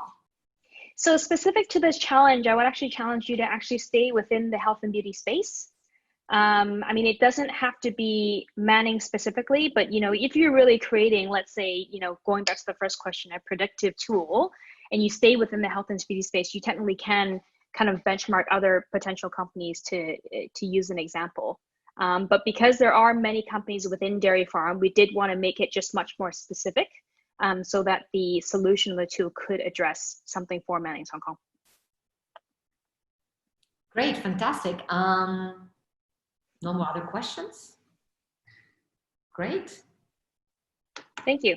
Yes, thank you very much, Karen. Very clear. And with that, I think we have our next speaker already online. James, if I could please ask you to unmute. We'll do a quick test, a quick sound test. There's James. Hi, everyone. You okay? Well, let me introduce you, James. James Thompson, who is the head of digital engineering at Gammon, and you are going to present the challenge. Yes, fantastic. Okay, so hi, everyone. I'm James Thompson. So like we said, so I'm head of digital engineering, and I'm sure everybody's wondering what digital engineering is, to be honest. So essentially, what my role is within Gammon is to try and leverage technology from other industries or other sectors to bring into the construction industry. So construction's an interesting market in terms of digitalization. In some respects, it's relatively immature in terms of its digital journey. So if you look at McKinsey, they always peg it as the biggest or the last industry to go through its sort of digital revolution, even behind agriculture, actually. So there's lots of opportunity really to digitize construction. But really what we're focused on is actually how do we improve the operational performance of our sites. So Gammon is a business purely based in Hong Kong. So more than 80% of its business is Hong Kong local. And we build probably some of Hong Kong's most complex, the tallest, the most detailed or difficult buildings to build in the construction industry in the region. And we've been operating for 62 years now, so fairly long-standing business. And obviously, one of our key shareholders is Jardines. So we have pockets of great digitalization, and I wanted to try and make the question as open as possible, so we don't end up with everybody doing applications or everybody doing platforms or data analytics. So our question is all about driving operational performance to improve safety, quality, productivity, or to try and reduce the environmental impact on our sites. So what I was thinking was actually it could be a sensor, it could be some hardware, it could be people tracking, it could be any analytics or any cross-sector innovations which may be relevant to the actual operational output of construction. So quite wide and quite a sort of open question. So just to give you a bit of background in terms of what we're already doing in Gammon. So we have sensors on a number of equipment. So we're tracking telemetry and productivity from our big pieces of equipment, such as the tower cranes, some excavation equipment. We're embedding sensors in concrete to test the strength of the concrete. We're collecting a lot of data in terms of people entering and leaving the sites, but we've got some particular challenges in terms of how do we measure production rate, how do we, what data is accurate, and because construction is so variable, we're restrained by the weather. Every project is different. It's very difficult to actually come up with what is a good productivity rate actually. So we're quite a complex industry, and hopefully that's given you a bit of background into what our challenge is. And sort of, I'm open to any questions if anybody's got any. Great, fantastic. So right now, I was going to say no question, but no, here we come, the first question. Thick and fast. Okay, well, it's a question that's arguably yes. directly for you. I don't know if you, James, if you can see the questions as well. So, but the answer is yes. Yes. Yeah, it'll be recorded, I'm sure. Absolutely. So I'm not sure if that was a direct feedback to you, James, that very, very holistic and maybe something people want to refer back to. Yeah, of course. What you were referring to. Okay, so here, another question. Is the main focus on analytics, sensor tools for reducing an impact on the environment? So it could be. I mean, I think, to be honest, we want to try and keep it as open as possible. So Gammon is probably the most innovative constructor in Hong Kong, I would say. So we have a lot of sensors, and we're collecting a lot of data. But actually, I think coming up with a solution which is either from another market or another industry which isn't being used in construction is kind of where we want to get at. So we can improve one of, whether it's safety or quality, productivity, or to improve or lessen the environmental impact of construction. Most of our buildings are concrete. We do a lot of steel buildings, but definitely the concrete building side has a huge toll on the carbon footprint actually of the construction industry alone. So certainly I wouldn't disregard that as being a key focus, but I think to come up with a solution which is non-construction specific that is applicable would be a good direction to go down, because if it's being used in construction already, the likelihood is probably we're already using it actually. So. Okay, fantastic. So you're actually encouraging everybody to become as creative as possible. Exactly, yeah. Okay, so basically what's possible in Minecraft, bring it to the real world. Exactly, yeah. So, if it's getting rid of the cranes and having a pulley system or something, honestly, open to it, completely open. Oh, cool. So that could include like flying drones that, I don't know. Definitely. Okay. Definitely. 3D print buildings from the sky.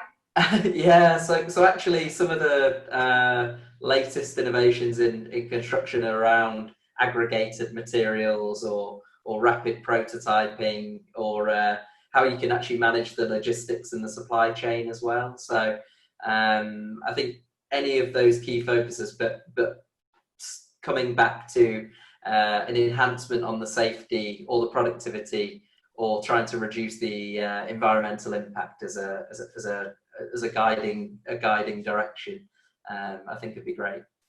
Okay, gotcha. That could be recycling or upcycling, or definitely, yeah, definitely. I mean, there's so many airplanes on the ground. I mean, if you can transfer them into convert them into steel beams. Not sure that gets maybe in direct competition with the Accenture challenge, though. Yeah, sorry, Itty. Fantastic. Good. Yes. No questions. That's good. Yeah. Crystal clear. Or too overwhelming. Or too overwhelming. Yeah. Fantastic. No, cool. I mean, I don't know if there's any last thing you want to add on, or again, just a concrete example of what you had been looking into in the past, just to spark some creativity. Okay, so some of the initiatives which I'm looking after at the minute is coming up with how we can use different data streams from different. So if we take IoT, for instance, one of the challenges we have is how we can, and it may be something which is applicable to the HSBC challenge actually. Which is how we can prove the productivity of our workforce essentially, and enable payment in a more automatic way. So we're using a sensor effectively on a hand key system to register the user as they go through, and then when they come out, that unique user ID is automatically put through a timesheet system essentially to allow for payment application. So even innovations around that sort of space may be relevant, but I think if we can try and bring it back to focusing on, I mean, safety is the biggest one as a contractor. You know, we don't want people, you know, we're in one of the most dangerous environments in the world, doing some of the most crazy activities. So I think if we can get something around safety, it'd be really, really good actually. Okay. Oh, well, that's great, because that sparked actually another question, which was, will we be given a list of sensors that is used or created already, you know, by your business unit, and like HSBC is providing now some APIs and SDKs? 100%. Yeah, 100%. So yeah, so we're using more than 60 odd different types of sensors across our site. So yeah, we'll give you a list of all the resources and give you access to a lot of the data and API. Wow, that's brilliant. Cool, makes me want to join the challenge. Yeah, fantastic. I think actually, you know, with that, what I can actually do as well is put like a little bit of a shameless plug, in the sense that tomorrow we're running a webinar on prop tech. Okay. For you know, you and as well as the students to call in, Okay. so that, you know, actually, you know, it's not only about brick and mortar, but a lot about technology and Yes. solutions. So that's tomorrow at 6:30. You can come in. That maybe is going to spark some creativity, and, you know, bring some potential amazing solutions to the challenge. But yeah, James, thank you so much. No, thank you very much. Thanks for having me, guys, and good luck everyone moving forward. It's a bit of a slog, 36 hours, believe me. They're going to pass so fast, you know. It's like, yeah, exactly. Yeah. like, oh my god, you know. Okay, cool. I have seen Jordan. Jordan is already on the Zoom call, and then Jordan, if you can do a very quick voice test before I introduce you. Sure. Am I coming in? Okay, awesome, amazing. So that's Jordan Kostelak, if that is Close enough. Close enough. Okay, I'll let you do it again in a second. And you're Director of Prop Tech at I'm just going to say JLL, the short version. Yes. Here you go. The floor is yours. Yeah, thank you so much. And sorry for the background noise. I'm actually in Jardine house right now, so in the close Jardine family at the moment. As you mentioned, I'm Jordan Kostelak, the Director of Prop Tech for JLL Asia, and we just go by JLL now. We try to keep it easy. And I'm glad to be following James, because I really like something that James said towards the end there, is about the focus on safety. Our challenge that we put forward, we sort of at a marketing level globally, JLL has said, we want to build a better world for tomorrow. And that comes in a couple of forms. And so our challenge is both open-ended, but also somewhat drilled down. So we don't have a specific deliverable that we want, but we're looking at two things. We're looking at reducing the environmental impact of built environments. So that's one consideration we're looking at. But part of building a better tomorrow for us at JLL is about understanding how we can serve people better. And one of the things that we mean by that is not the people that we serve as our direct clients, but actually the people who work for us. In JLL Asia Pacific, we have 42,500 people that work for us. So we have quite a big workforce, but 30,000 of those people are doing frontline property management. They're the people that are inside of every building you go into that are making these very complex machines work for you without you noticing. One of the examples I love to use when I'm speaking to my colleagues or speaking to the industry is We never notice when a bathroom is sparkling, but we definitely notice when a bathroom is not clean. And we can thank the people who are keeping those bathrooms clean, but not just clean. A clean bathroom is a safe bathroom. And the reason I use that example is, for you as students, you're very ambitious, you're very driven people. We can often take for granted that the people delivering that work take pride in that work. And so the challenge we want to issue to you is, how can you help people who are doing that work find more fulfillment and demonstrate the pride that they take in their work? So we're not necessarily looking for a technology or a product. It could come in that form, but ultimately what we're really looking for is something that helps our people find a greater sense of fulfillment or adds more value through their day-to-day work. A lot of the work that's done to manage property is simply done in the act of compliance. It's making sure that, yes, this door is shut. Yes, this area is clean. Yes, this safety check is in place. We want to take that to another level. We want to figure out, how can we leverage the power and the expertise of this 30,000 plus workforce to deliver more value for buildings. So later on, we'll share with some of the challenges. We will share with you some of the technologies we're already building to enhance the value that all of those people create for our business. But ultimately, like I said, it's somewhat open-ended. We don't know what the deliverable is we want. What I really want, and the challenge I'm trying to put in front of all of you, is how to live in the headspace and be empathetic to the pride that those people take in their work, and help us enhance and amplify that pride that they take, so that our workforce is delivering better built environments for everyone that enters it. So that's really it. But I hope that opens up a lot of questions for all of you to say then, well, what do you mean by this or that? But not just today. I'll still be an open line for you to ask those questions, but I do want to open it up to you to ask or drill that down for what's already in your head. Great, thank you very much. Fantastic introduction of the challenge. And I reckon that when I talked about the challenge, I actually called it building a better work, but it is a better world. But as you mentioned, yeah, a lot work related actually. And I remember that out of the problem statement, right? As you were saying, you really want people to get feel empowered. Work is such a big part of our life. And what we've learned very much in the last 6 months is, one of the things that's been missing from a lot of work, professional work or lower skilled labor, is a sense of expression. Expression is really important. If you don't notice all the colors, and I actually have a lot of tattoos, expression is something really important to me. And expression is something that's been missing from work at every spectrum of the business. And so if I ask myself, where can I have the greatest impact and deliver the most opportunity for expression? It's the 30,000 people in that workforce versus the other 15,000 who are delivering the more professional services.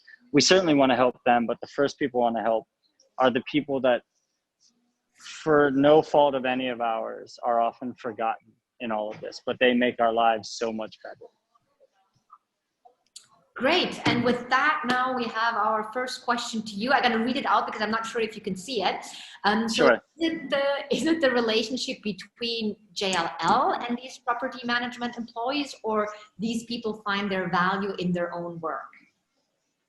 Look, I would say it's more in the task that they do, right? So again, if we use the example of cleaning the bathroom or anything else, I'll give you a great example. In our Singapore office, we have 2 offices in Singapore, and there's a gentleman who works at the door. And so this is, again, he's just sort of a greeter at the front. His name is Ricky. And yes, thank you. And Ricky has the biggest smile every time he comes in. He doesn't know everybody's name, but he says good morning. And the passion with which he says it is contagious. And so even when I'm dreading going into the office, right? When I pass Ricky, it's like, how can I not have a good day? And that same degree of, like I said, expression and passion can be applied to everything. What we want to figure out is how in the day-to-day of what might seem like unfulfilling work to you or me, can that be expressed and amplified in a meaningful way? So it could come in any number of ways, but part of the reason we decided to do this as a student challenge is I hope that the learning that many of you would take away as you explore this challenge is that, hey, as you rise through the ranks, you have to treat everybody, you have to remember they're all adding value, and that you can't be successful. It's not as simple as coexisting. It's simple. It's genuine collaboration. And so I can't be there with all 30,000 of those people, but I want to find a way to connect and feel a genuine sense of accomplishment along with them. Yeah, and maybe one of the part of the challenge is actually the next question, which is, what are some of the complaints of these workers? I guess you really want to get to the bottom of their concerns. But do you have some examples where you can help the students picture a bit? Sure. I think so. When you ask about complaints, I think the two biggest complaints we have is they feel disconnected from the bigger organization, right? So it's easy for us in the professional workforce. We all arrive and we end up in the same place. I just left about an hour ago. I left our office happy hour. None of them are in the happy hour because here in Hong Kong, they're on site managing over 400 properties. And so it's physically disconnected by its very nature. So it may be, how can they feel like a part of a wider family? But I think the other big complaint too is just general recognition, and to even poke a little bit of fun at what we do. But in the corporate world at large, it's always half-hearted recognition programs. Like, oh, here's the employee of the month. But if your building only employs 4 people, you're going to run out of employees of the month very quickly. Okay, great, fantastic. So I'm just capturing that at the same time as you speak. There was another question from Abhinav. So we want to think more creatively than simple and making it a bit measurable, I think. Okay, great. There's another question. Do we need to devise different strategies for different types of labor? So for example, factory workers or office workers? In that respect, I think it's actually the spirit of this exercise, the spirit of this challenge is for you to live in different headspaces. It's far be it from me to say, don't or avoid factory work. At JLL, the properties we manage are so diverse that as long as you're getting in a headspace that's unfamiliar to you and then trying to map that experience and enhance it, that's really where we're going to get value and you're going to get value as well. The mutual benefit is to map experiences and figure out how to enhance those. So factory or, even asset class in terms of real estate, I don't care if you're thinking more retail, and it may dovetail into some of the other challenges you've been talking about. Safety is one part of engaging our people. So I wouldn't limit it there. I think it's more just showing that you really thought the entire process through is what we're looking for, that you've had a thorough examination of how much really goes into making these machines quietly work for you. Okay, great. I hope I captured that well in my written reply as well at the same time. Cool. So far, no other questions. And that's fine. Anyone can reach out to me anytime. Absolutely. You don't have to do it right now. Yeah. And you will be there during the hackathon as well, right? Yes. Fantastic. One of our distinguished mentors. Fantastic. I think what I'm going to do as well at the same time, I talked about the fact that tomorrow we're actually running a webinar as well on prop tech.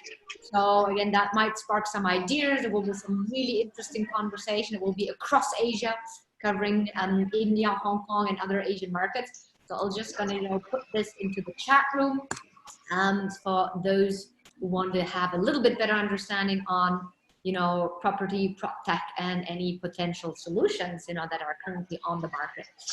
Good. I think, no more other questions for you, Thank you, Jordan. That was super clear. So rush back to the happy hour. Yeah, thank you.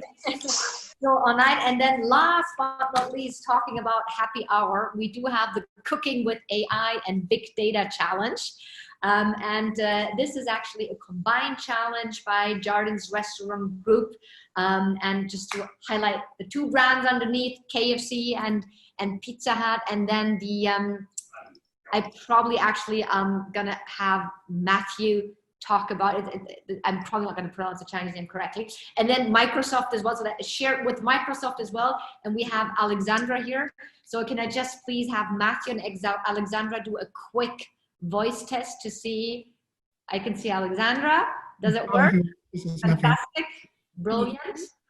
And is Matthew on the line as well? Hey, this is Matthew. Hello, everyone.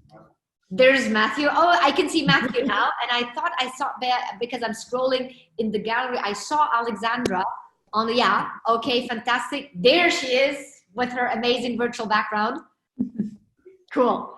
Okay, so Alexandra is Enterprise Marketing Manager at Microsoft, and Matthew Chan is the Group Chief Digital Officer at Jardines Restaurant Group. So I'll hand the floor over to both of you. Matthew, did you want to go first? Yeah, lady first. Oh, ladies first. Okay.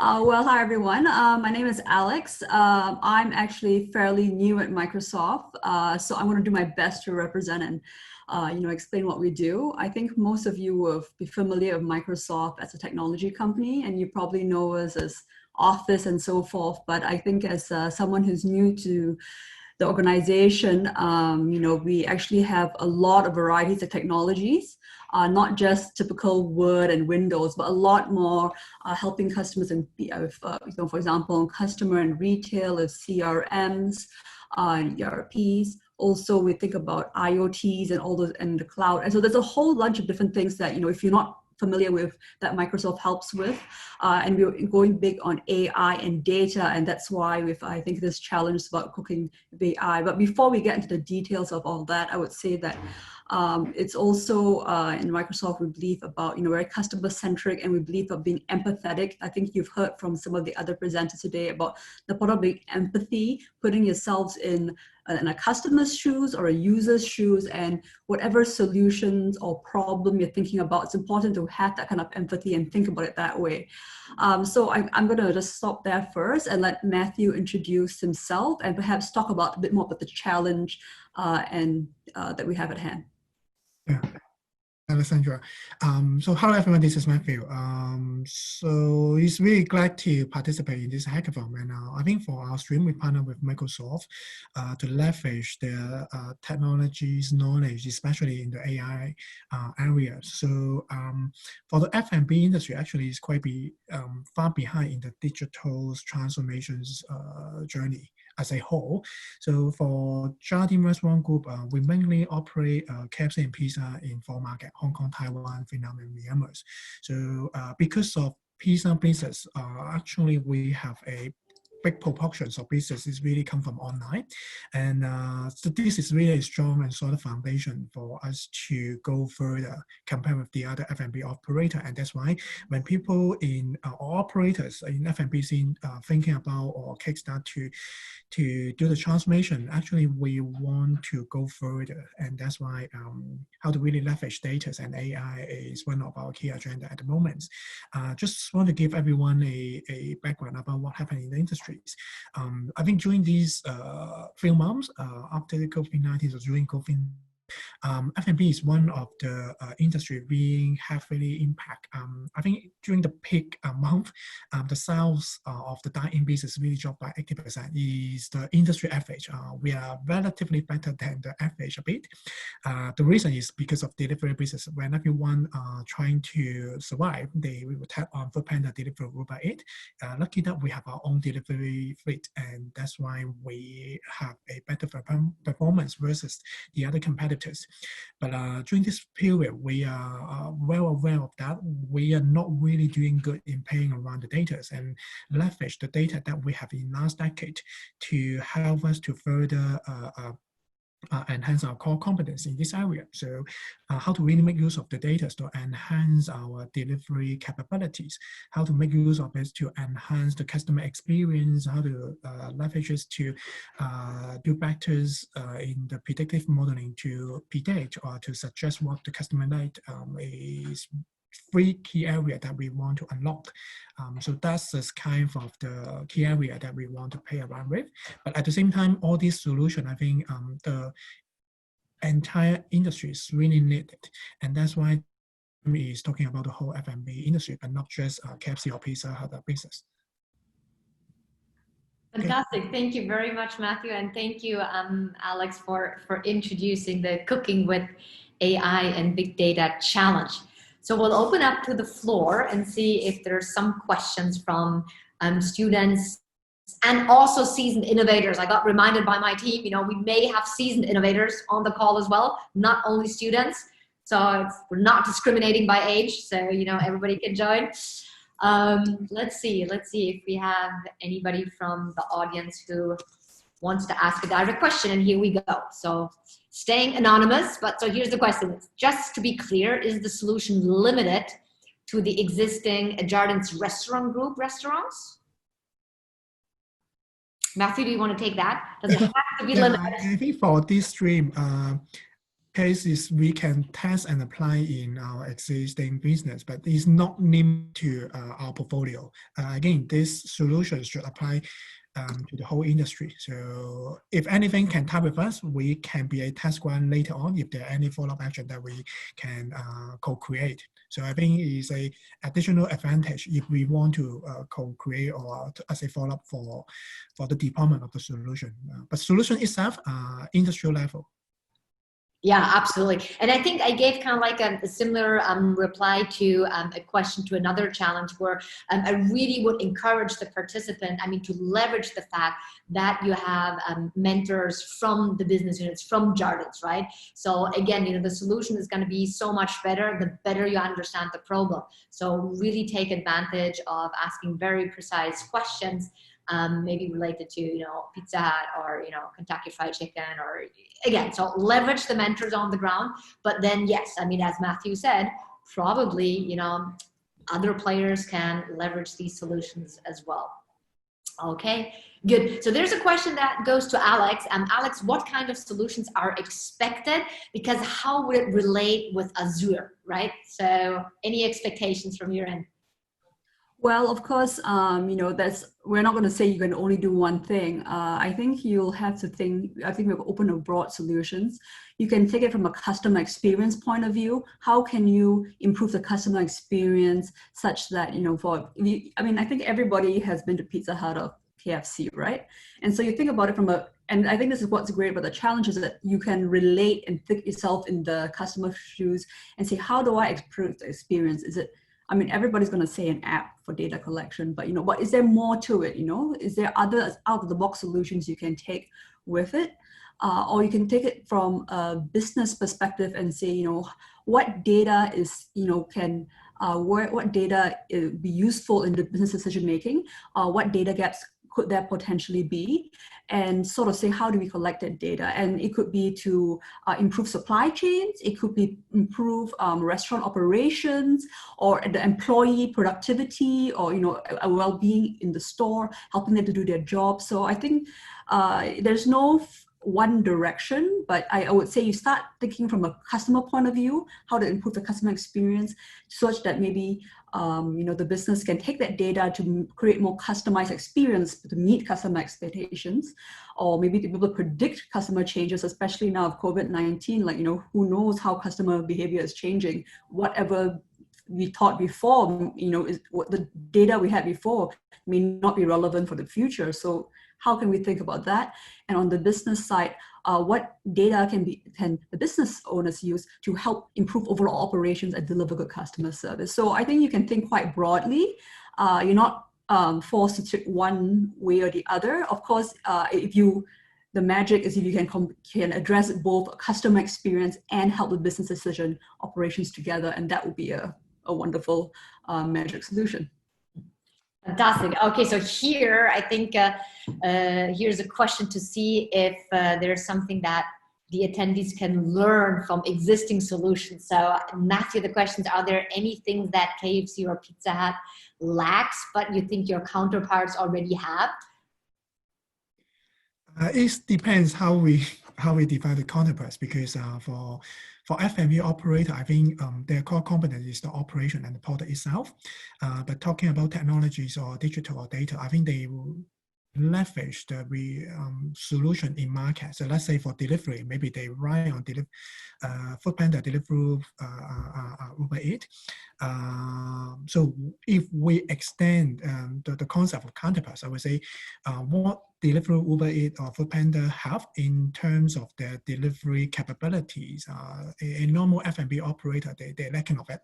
But if you really think about what kind of element will be the core competence in future, so this part may be one of the key areas that we need to further enhance, and provided that we have the foundation. So this is one of the key areas.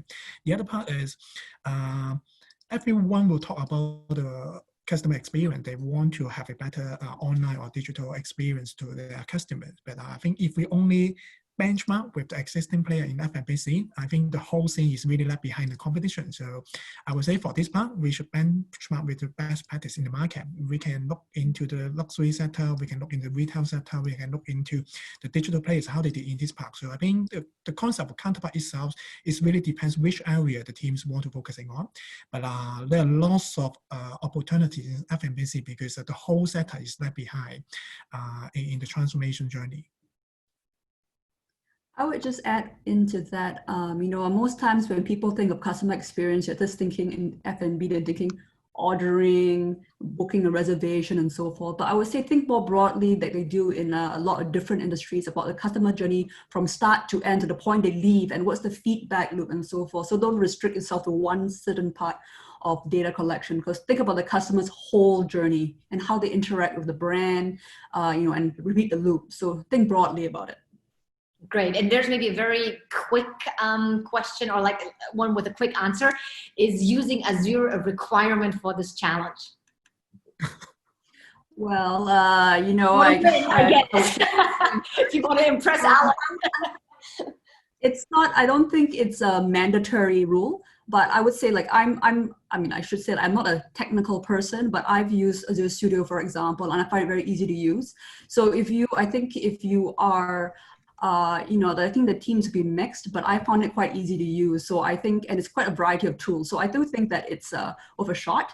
And I will say, I have to say that, right? It's great to use, it's easy to use, but personally, I've done it for classes and courses, and I actually find it quite useful.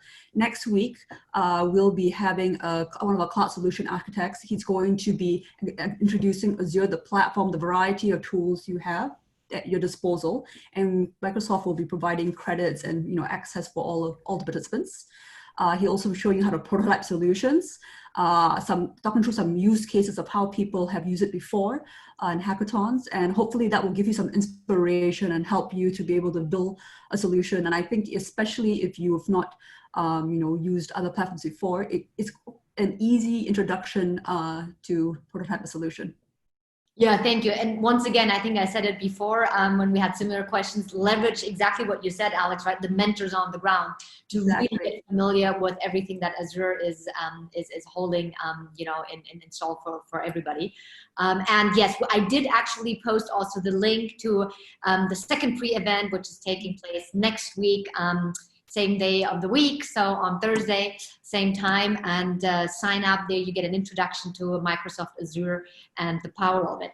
So some other question was, will we have access to any problems faced while cooking, or any tech tools that are currently being used by Jardines Restaurant Group?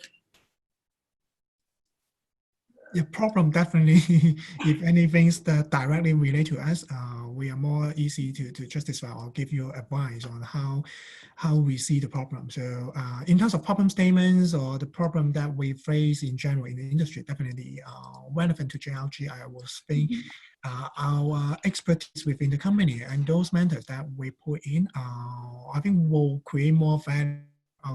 The related problem statement. And for the tech, it's not a must to make use of the tech tools or solution that we are running on. The reality is we want to break through in this area. So we are okay to follow the tools that we are using today to adopt new practice or new tools. So this part is open. Great. And maybe also a quick answer possible to this question. Are you expecting more a prototype or tech solution, or an idea of changing the business model in itself, or strategy? Okay, so it's a very good question, because usually within a hackathon, just talking about less than 48 hours, if there is a prototype that we can play around, I think it's more easy to feel the values of the solution itself. But is this a app-focused prototype? It really depends. So I would say if anything that tangible or able to support to visualize the value or the impact by using from a judging perspective, that will, personally, I will give it extra marks. But the business model or strategy itself, I think, is equivalently important. So, but after the strategies, are there anything to support you have the capability to realize is something I will give extra marks. Personally, or Accenture, do you have any extra point to add on this part? Because I think this question is quite important to the teams. Great. And I think the other question was here, I'm just wondering if for the prototyping, a wireframe would be okay, or should you build the app, or do we need a working app? So I mean, the thing is, I would argue, if there are several solutions out there and one that is working, obviously in the judging itself will be scored higher. I don't know, Matthew, Alex, if you want to build on. Well, I guess it depends on the competition, number one. But I think, like, to Matthew's point, there are two parts to it. One is, and I think some of the previous mentors mentioned earlier, you do need someone working wireframe on prototype, but don't forget the business case. That's really, really important too. So if you have a really strong business case, if like strong potential, and maybe you just got halfway to the prototype, that may not count against you. It really depends on the whole package at the end of the day and what you're able to achieve in that 36 hours. It's a whole package, I think, that the judges would be looking for.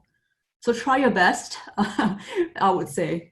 True. And for the prototyping, I would say it's really optional, but it really helps to demonstrate how it works.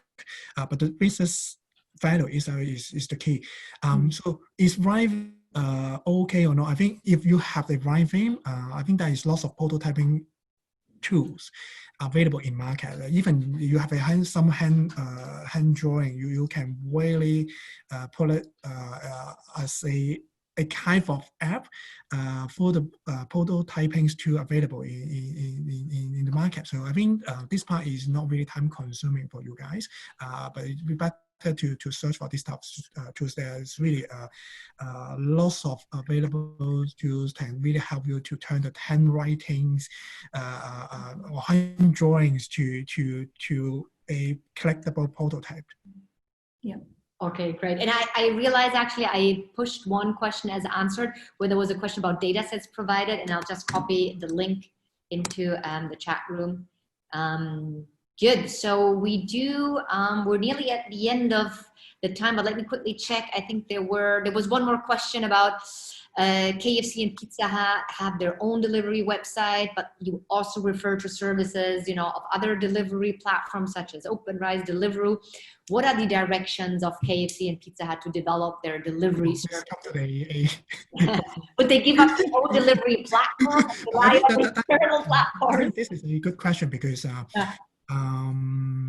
I keep asking myself as well. We have to really secure our core competence. So our own platform definitely is important because it's fully controlled by us. But do we have the right tools to control is a question that I'm keep asking in team. And do we need to see more ideas from the market as well? So based on our existing platform, any suggestions or any new thought to further enhance our performance, feel free to submit proposal. And for external channels, again, I think the market itself, there's lots of platforms really doing good in UI, UX, or entire customer journey. We do learn from them as well. So any things that can run external platform to bring in sales for us in your business case, if you can really suggest something suggest some good idea can leverage their existing platform. We're open to learn from it. We're open to adopt it as well. Okay, great, fantastic. And I think with that, we're at the bottom of all the questions for you, specifically for the cooking with AI and big data. So for Matthew and Alex, fantastic. What I would suggest is, I mean, I don't know if anybody from the previous 4 challenge totally forgot to mention something and was like, oh, if I could get the mic for 3 seconds again, I would suggest that you do that now. If not, what we will be doing is we'll just say a huge thank you to all of the presenters. But let me quickly check. There's, E.T. is still on the line, and James is still on the line as well. And Karen is actually also still on the line. Is there anything like super critical that you forgot to say? Then you can jump in now. No, doesn't seem to be the case. Then I would just once again give a big shout out really to all the presenters. Thank you for taking the time, being so super crystal clear on the problem challenges, being super available for the questions and answer session. And I will keep this chat still open for another 5 minutes or so for the participants to be able to chat with each other, to exchange, some email addresses or so, or to make a call to action. Hey guys, I want to join a team, or I'm looking for a hacker or a hipster or a hustler. But for our, amazing mentors and presenters, thanks so much. You can, get off the call. Thank you. We will see you soon again. Thank you. Thank you. And Thanks, everyone. Yes, great. With that, Thank you. Fantastic. James was also on the line, so fantastic. Thank you so much. And yeah, as I said, I'll just leave the chat open so that people can actually exchange. Hang Song said, "Thank you very much. Fantastic."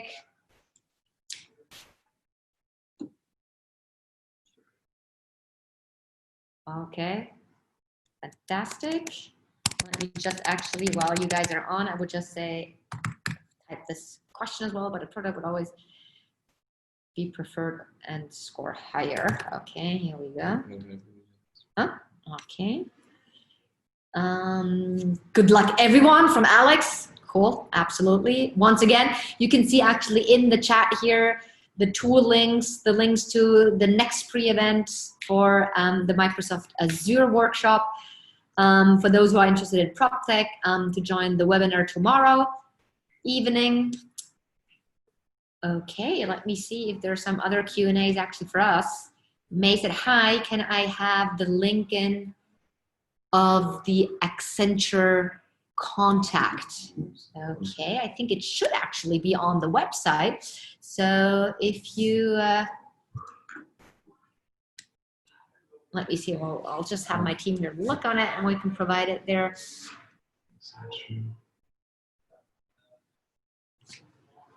Okay, so from ET, right? Do we have ET there? Fantastic. Okay, cool. Yes. So there's a little bit of a hack. So if you go on Hack.Asia on the website, all the mentors are listed, and we just had a quick check. ET is listed there as well. And you click on the photo, you automatically, get directed to their LinkedIn account. Magic. Okay, fantastic. Good. Okay, so I still see 34 participants on the line. I'm not sure if you guys are exchanging with each other, exchanging email addresses or so. Just be reminded there is a third pre-event, obviously, for you guys to group and build teams. So don't get too scared or freak out if you didn't manage to find a team this evening. So there will still be plenty of opportunity for that. Please also make sure that you don't forget to apply, right? So again, you need to apply and be accepted to the challenge to really be part of the hackathon. So again, on Hack.Asia, go into the challenge that interests you and then put in your application. That is super, super important. Okay, and there's a question for the data sets of JRG Micros. I can't find any data from the link. Oh, does that mean We have a bad link? Will be released on D0.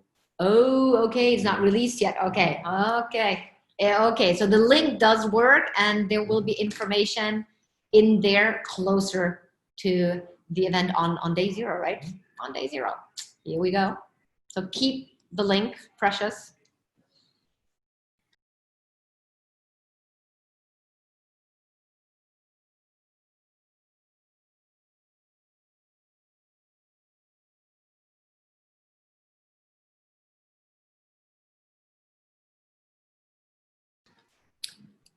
Okay, I think most of people are dropping off. Good, good, good. I hope it was useful at this stage. Again, if you have plenty of questions come up, make sure you note them down somewhere. More pre-events to come, and obviously a hackathon itself is there for you to ask even more questions. Okay, fantastic. With that, you know, you can drop off now, 3 minutes past 8. If you have any other questions in the meantime and really, really need them to get answered, then reach out, you know, to us. We have normally our, you know, contact details on the website as well. We're here for you. hackathon@gmail.com. That's the one. Brilliant.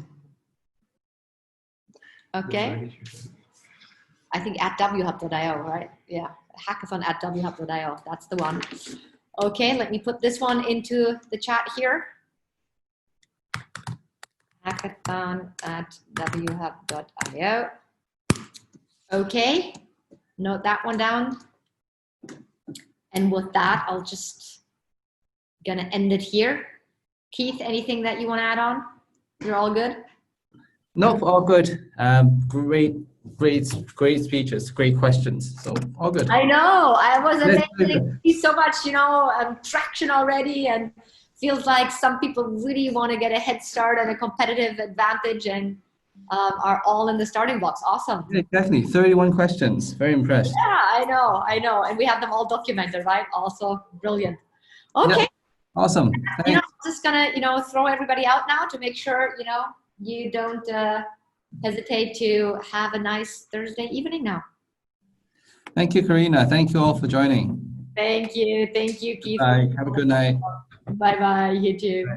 Thanks, bye. Bye. Bye, Karen. Bye.